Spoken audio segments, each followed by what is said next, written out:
Well, good morning, YouTube. JT Serenity Farms prepping here. Getting set to do a little cardio off workout week. Need a break every now and then, so I figured I'd try and make a video while I'm doing my cardio and multitask.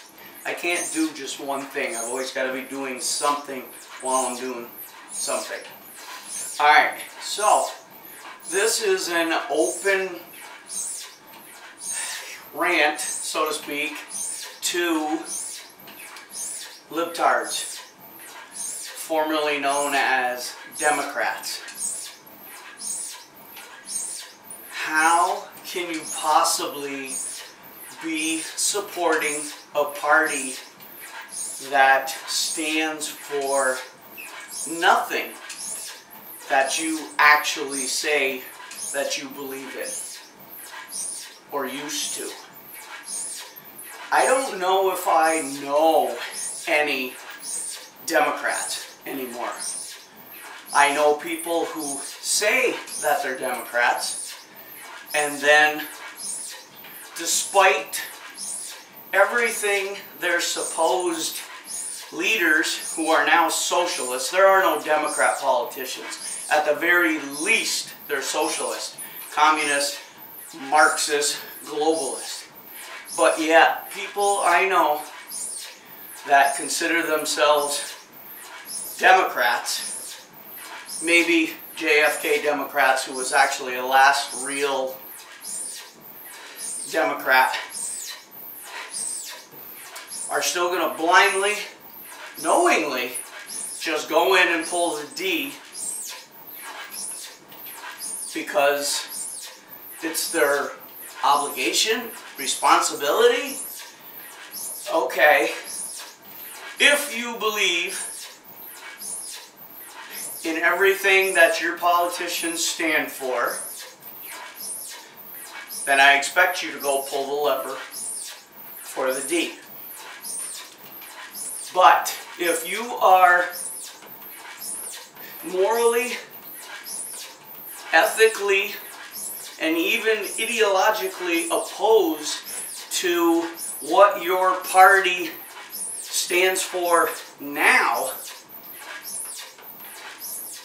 how in the world, I'm asking because I need to understand this, how in the world can you go in and pull a lever knowing, not believing, but knowing what they have in store for all of us in the United States should they get back in power?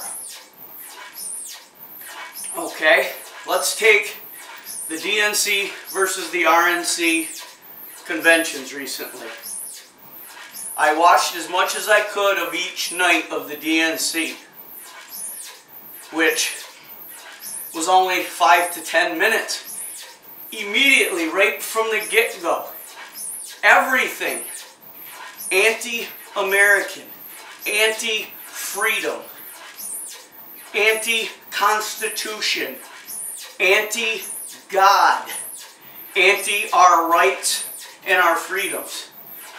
The hatred was dripping from every speaker they had.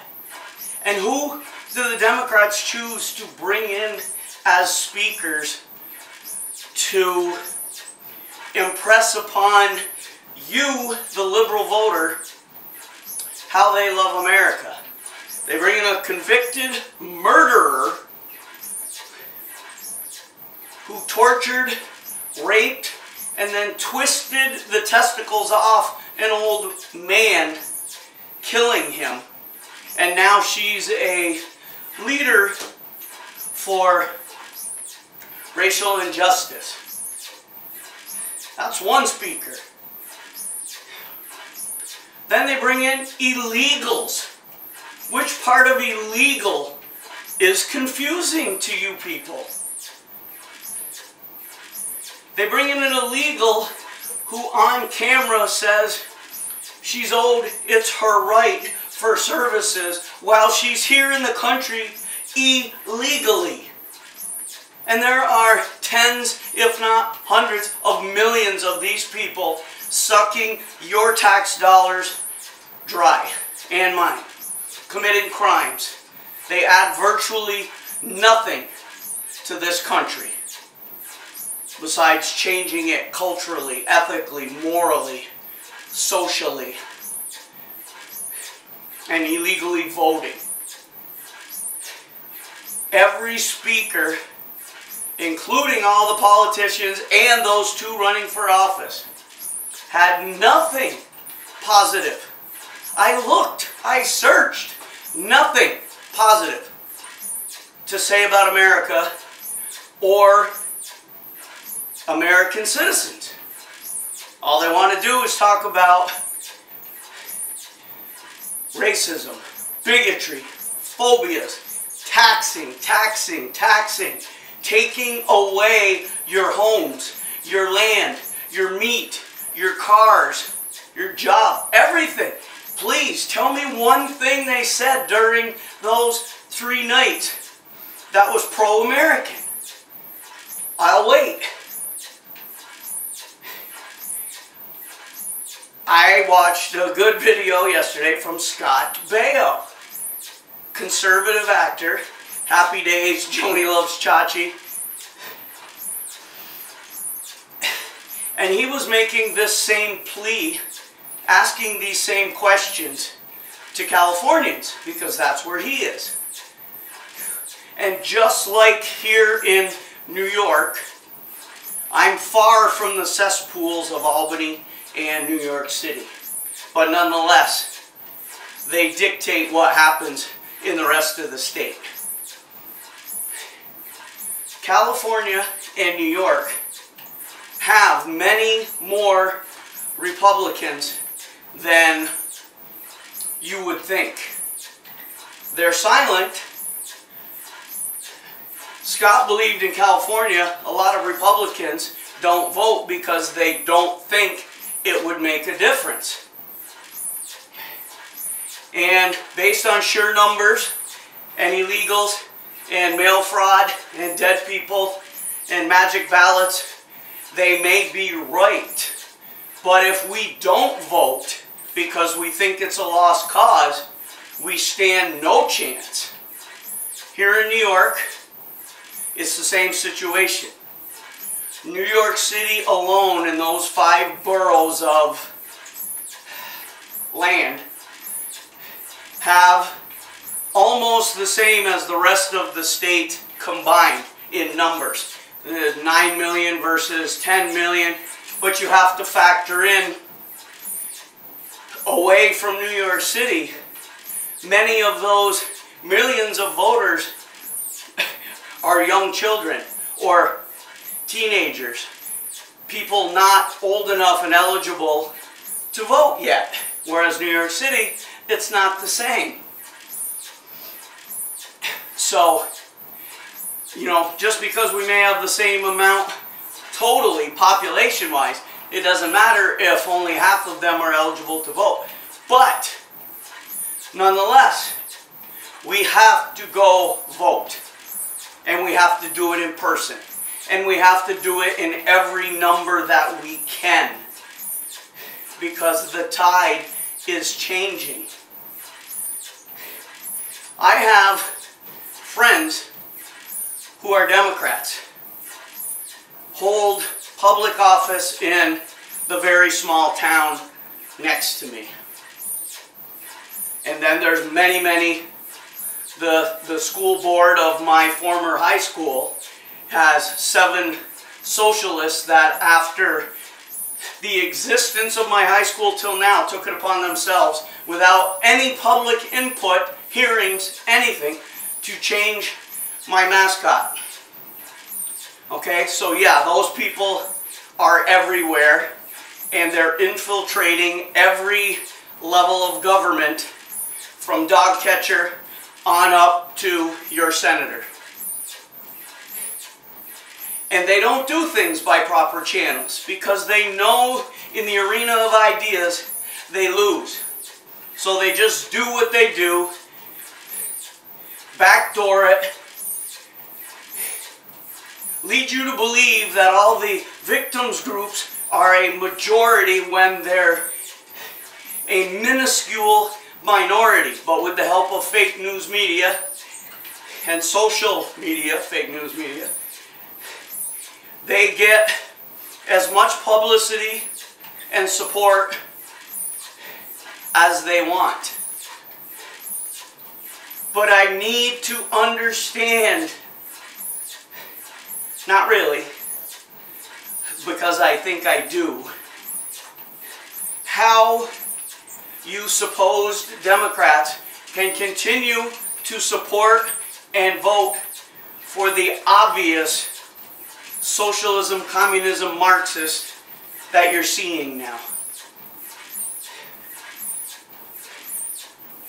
I realize that you've been indoctrinated for years, some of you since birth, grade school, high school, college, your work. I get it. And I don't get it. Okay, I understand if that is the only environment you've ever been in, and it's the only thing that you're ever taught, and you live in a sheltered cocoon of liberalism wherever you may live, then that is all you will know.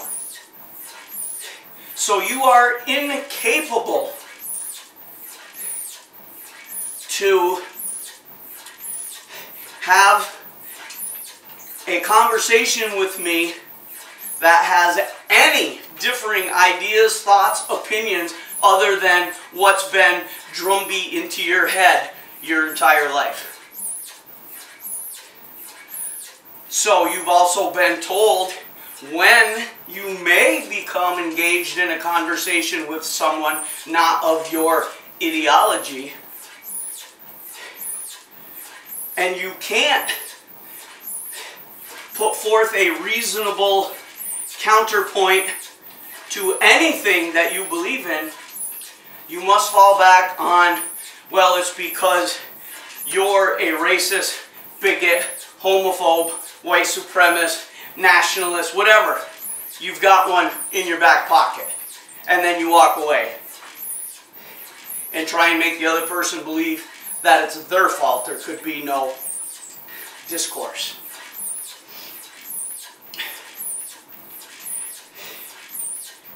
But you've got to be seeing and hearing everything that's going on in cesspool cities. These are Democrat cities only. And yet, you still cannot see what is happening. You still do not realize the strings that are being pulled. There's a lot of libtards in those cities that are realizing and seeing what's going on as it directly affects them, their businesses, their livelihoods, and their very lives. But yet, you still say nothing. You're still silent because you're afraid to stray from the plantation, the herd. Your silence is approval. The commies and Marxists and politicians that are using your silence to continue their anarchy and terrorism. They know that you won't say anything because you'll be labeled everything that you call us. And you can't handle it. When in reality, everything that you slander us with is what you are. It's what you've become. You cannot function without it. You walk around in anger all day. I can't even imagine what that must be like. And your anger just foments because despite everything you've been told for decades by the same people, nothing has changed for you. Nothing. except your hate has grown to consume you. So please, give me something to go on. For now, JT, signing off. Oh, like, share, subscribe, comment. Please, thank you.